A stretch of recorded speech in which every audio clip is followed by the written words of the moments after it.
Halo teman-teman, kami dari kelompok 12. Di video ini kami bakalan membahas negara kecil di Kepulauan Pasifik yang dulunya adalah negara terkaya di dunia, tapi sekarang jatuh miskin. Penasaran gak sih negara apa? Yuk kita simak video ini.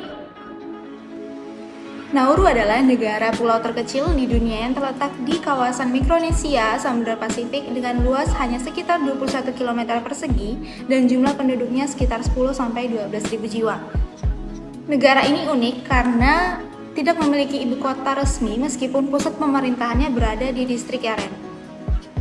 Nauru menganut sistem republik parlementer di mana presiden berperan sebagai kepala negara sekaligus kepala pemerintahan yang dipilih oleh parlemen. Dulu Nauru itu pernah menjadi negara terkaya di dunia pada era tahun 1970-an berkat tambang fosfat yang dimilikinya. Namun setelah sumber daya fosfat tersebut habis, negara ini mengalami krisis ekonomi yang cukup berat hingga sekarang. Secara geografis, Nauru sangat terpencil dan memiliki kondisi lingkungan yang cukup memprihatinkan, di mana sebagian besar wilayahnya rusak akibat penambangan dan hanya sekitar 20% yang layak dihuni di area pesisirnya. Dari sisi sosial budaya, masyarakat Nauru terdiri dari berbagai etnis dengan bahasa lokal yang unik serta tradisi kekerabatan matrilineal yang masih dipertahankan. Meskipun memiliki budaya yang khas, Nauru juga menghadapi berbagai tantangan serius termasuk krisis kesehatan akibat pola konsumsi modern dan minimnya sektor pariwisata. Oke teman-teman, sekarang kita masuk ke bagian survival strategi Nauru yang akan membahas tentang bagaimana Nauru bisa bertahan dalam menghadapi tekanan-tekanan besar yang mengancam eksistensinya sebagai sebuah negara. Bersama aku, kita akan fokus pada dimensi politik, di mana hal yang pertama yang kita perlu sadari adalah bahwa Nauru sebagai negara punya fondasi politik yang sangat rapuh, teman-teman. Bayangkan, dalam 56 tahun kemerdekaannya, Nauru sudah mengalami puluhan kali pergantian presiden. Ini bukan angka yang kecil, teman-teman. Sistem parlemennya hanya punya 19 kursi dan hampir semua anggotanya maju sebagai independen, tidak ada partai politik yang solid. Akibatnya apa? Akibatnya koalisi pemerintahan sangat mudah retak, satu mosi tidak percaya, pemerintahan bisa langsung jatuh. Belum lagi faktor loyalitas klan dan keluarga yang masih sangat dominan dalam politik mereka. Inilah yang membuat Nauru kesulitan dalam membuat kebijakan jangka panjang yang konsisten, karena pemerintahannya saja belum tentu bertahan lama. Nah, di luar masalah internalnya, Nauru juga menghadapi tekanan dari luar, yaitu persaingan kekuatan besar di kawasan Pasifik. Kita tahu bahwa Pasifik hari ini adalah arena perebutan pengaruh antara Amerika Serikat, Tiongkok, dan juga Australia. Dan negara-negara pulau kecil seperti Nauru berada tepat di tengah-tengahnya. Contoh paling nyata adalah pada apa yang terjadi di Januari 2024 yang lalu. Tepatnya beberapa hari setelah pemilu Taiwan selesai, Nauru tiba-tiba mengumumkan pemindahan pengakuan diplomatiknya dari Taiwan ke Tiongkok. Ini adalah kali ketiga Nauru bolak-balik mengganti pengakuan antara Beijing dan Taipei. Hal ini bukan sekedar keputusan diplomatik biasa, teman-teman. Ini adalah cerminan dari satu realita bahwa bagi negara sekecil dan semiskin Nauru, pengakuan diplomatik adalah satu-satunya kartu yang bisa mereka mainkan untuk mendapatkan keuntungan material dari negara-negara besar. Lalu pertanyaannya, apa yang Nauru lakukan untuk bertahan dari tekanan-tekanan ini? Setidaknya ada 4 strategi yang Nauru lakukan. Di antaranya, pertama, Nauru memanfaatkan posisinya sebagai swing vote, atau dalam bahasa yang lebih sederhana, mereka bermain di antara dua pihak. Ambiguitas diplomatik ini justru menjadi senjata. Selama Nauru belum sepenuhnya terkunci ke satu kekuatan besar, mereka punya ruang untuk menegosiasikan bantuan yang lebih besar. Ini adalah strategi klasik negara-negara kecil dalam sistem internasional, di mana mereka memanfaatkan ketidakpastian sebagai nilai tawar. Kedua, Nauru sangat aktif di Forum Kepulauan Pasifik atau PIP. Alasannya sederhana, suara Nauru sendirian nyaris tidak terdengar di forum-forum internasional. Tapi kalau 18 negara kepulauan berbicara dengan satu suara, itu lain ceritanya. PIV menjadi sarana bagi Nauru untuk memperbesar pengaruh diplomatiknya secara kolektif, terutama pada isu-isu seperti perubahan iklim dan kedaulatan laut. Ketiga, hubungan dengan Australia tetap menjadi jangkar stabilitas Nauru. Meski hubungan ini tidak selalu seimbang, Australia memberikan bantuan pembangunan, jaminan keamanan, dan akses ke berbagai layanan esensial. Kita juga tahu bahwa Nauru mengelola pusat pemrosesan pengungsi milik Australia, dan ini menjadi salah satu sumber pemasukan penting bagi Nauru. Jadi, meskipun ada ketergantungan, hubungan ini juga punya dimensi saling menguntungkan. Dan terakhir, dengan dukungan donor internasional, Nauru perlahan mencoba memperbaiki kapasitas birokrasi dan akuntabilitas publiknya. Ini memang proses yang sangat lambat, tapi langkah ini penting karena tanpa tata kelola yang baik, strategi apapun yang dirancang tidak akan bisa dieksekusi dengan efektif.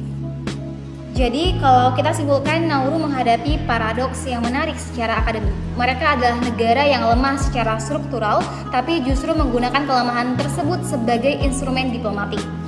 Mereka tidak punya militer, tidak punya ekonomi besar, bahkan tidak punya populasi yang signifikan, tapi mereka punya lokasi strategis dan suara di forum internasional. Dan itulah yang terus mereka maksimalkan. Oke teman-teman, selanjutnya kita akan lihat bagaimana strategi serupa diterapkan Nauru dalam menghadapi tantangan ekonomi yang tentunya tidak kalah kritisnya. Oke, ini dia. Baik, dilanjutkan akan membahas kondisi ekonomi di Nauru yang sering dijadikan sebagai contoh nyata dari kutukan sumber daya. Kalau kita lihat ke belakang, pada tahun 1970-an, Nauru pernah berada di puncak kejayaannya. Pendapatan per kapitanya bahkan sempat melebihi Amerika Serikat. Namun, kekayaan ini ternyata hanya bergantung pada satu sektor, yaitu fosfat. Ketika cadangan fosfat habis di awal 2000-an, Nauru tidak memiliki sektor lain yang bisa menggantikan perannya. Kondisi ini diperparah dengan kegagalan pengelolaan dana abadi mereka, yaitu Nauru Postpaid Royalties Trust, yang hampir habis akibat investasi yang buruk dan tidak transparan. Saat ini, struktur ekonomi Nauru masih menunjukkan ketergantungan yang cukup tinggi pada sumber pendapatan tertentu. Salah satunya yang paling dominan yaitu pusat pertahanan imigran yang didanai oleh Australia yang menyumbang sebagian besar pendapatan negara. Selain itu, Nauru juga mengandalkan bantuan luar negeri, lisensi penangkapan ikan, registrasi kapal, serta penyewaan domain internet. Masalahnya, ketergantungan ini membuat ekonomi mereka sangat rentan karena perubahan kebijakan dari pihak luar bisa langsung berdampak besar terhadap pendapatan negara. Nah, untuk mengatasi kondisi tersebut, Nauru mencoba mencari alternatif sumber ekonomi. Salah satunya yaitu melalui rencana penambangan dasar laut yang didorong lewat International Seabed Authority karena wilayah laut mereka kaya akan mineral paling penting. Selain itu, mereka juga mulai melakukan diversifikasi ekonomi meskipun masih dalam skala terbatas. Lalu di sisi lain, Nauru bekerja sama dengan International Monetary Fund dan Asian Development Bank untuk memperbaiki tata kelola keuangan agar lebih transparan dan disiplin, serta meningkatkan kualitas sumber daya manusia melalui pendidikan dan pelatihan. Jadi secara keseluruhan, kasus Nauru ini menunjukkan bahwa kekayaan sumber daya alam tidak selalu menjamin kesejahteraan jangka panjang. Tanpa pengelolaan yang baik dan diversifikasi ekonomi, sebuah negara justru bisa menjadi sangat rentan di masa depan. Nah, sekarang kita masuk ke dimensi yang terakhir, yaitu iklim. Tantangan iklim, kenaikan permukaan laut, cuaca ekstrim, dan ancaman eksistensial. Nauru merupakan negara pulau kecil dengan ketinggian yang sangat rendah, sehingga sangat rentan terhadap dampak perubahan iklim. Kenaikan permukaan laut menjadi ancaman utama karena sebagian besar wilayah tempat tinggal berada di bagian pesisir. Bahkan kenaikan kecil saja sudah mengurangi lahan huni dan meningkatkan resiko banjir rob. Selain itu, intensitas badai tropis yang semakin kuat juga mengancam infrastruktur, terutama di wilayah pesisir yang menjadi pusat aktivitas penduduk. Perubahan iklim juga berdampak pada ekosistem laut, terutama terumbu karang yang mengalami pemutihan, padahal terumbu ini masih berfungsi sebagai pelindung alami dan dari gelombang. Kondisi ini diperparah oleh fakta bahwa sekitar 80% daratan Nauru sudah rusak akibat penambangan fosfat, sehingga negara ini hampir tidak memiliki wilayah cadangan jika pesisirnya terdampak. Ditambah lagi, intrusi air laut mulai mencemari sumber air tawar yang sangat terbatas, membuat krisis air menjadi semakin serius. Sekarang kita masuk ke ancaman eksistensial yang paling nyata.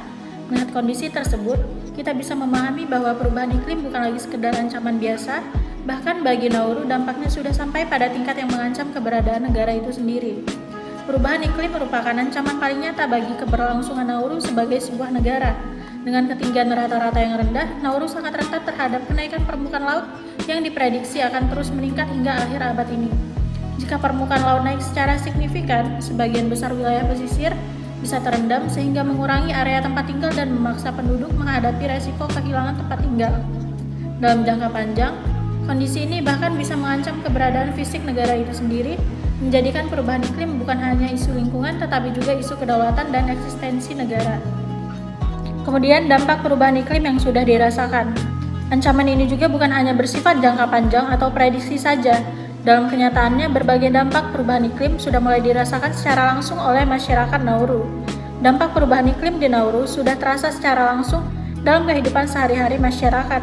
Salah satu dampak utama adalah intrusi air laut, di mana air asin masuk ke dalam sumber air tanah dan memperparah krisis air bersih.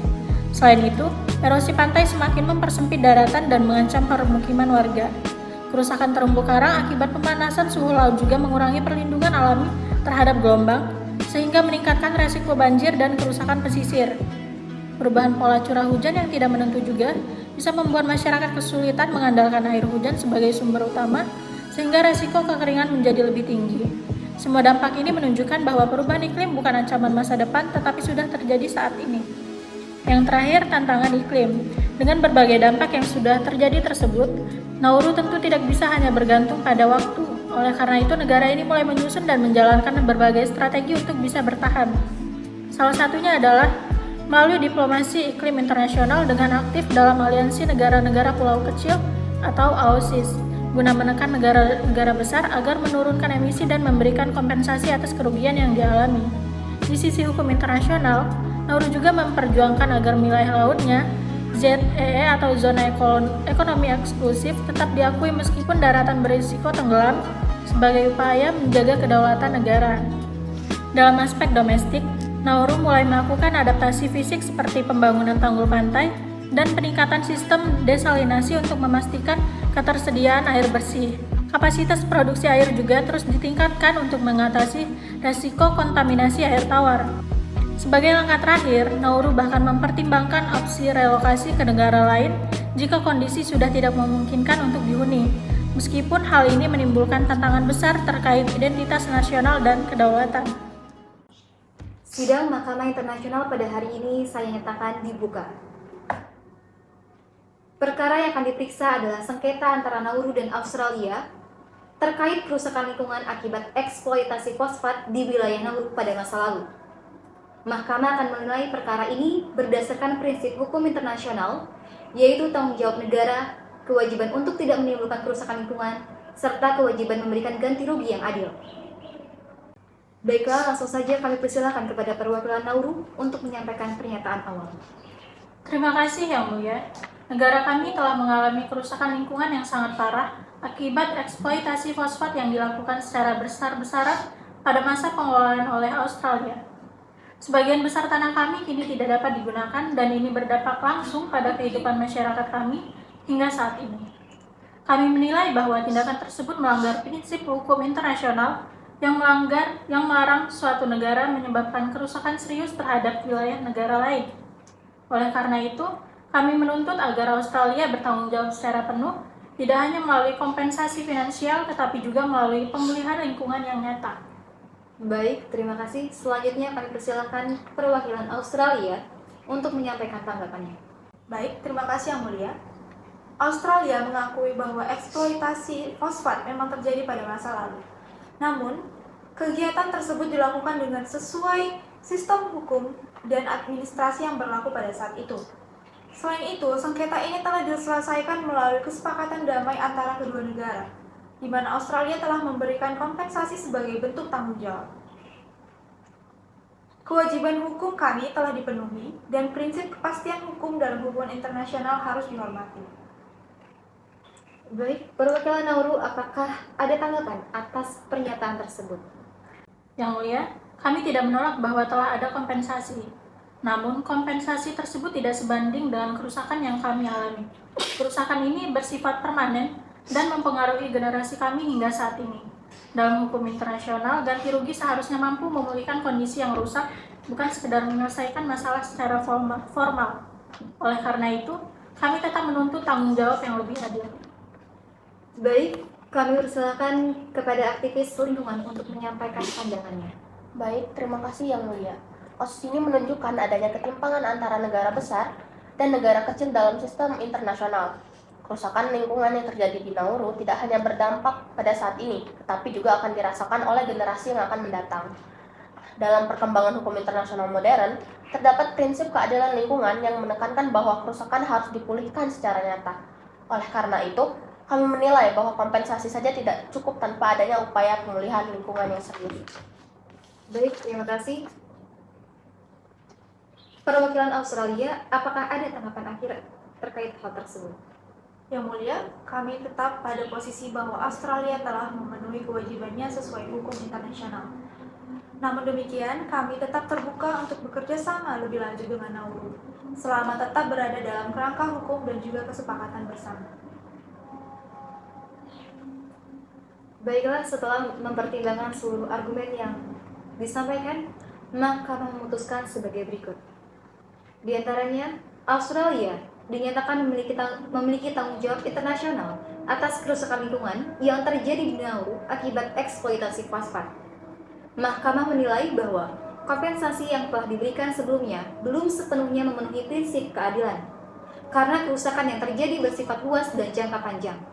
Oleh karena itu, Australia diwajibkan untuk memberikan tambahan kompensasi yang lebih adil serta bekerja sama dengan Nauru dalam upaya pemulihan lingkungan.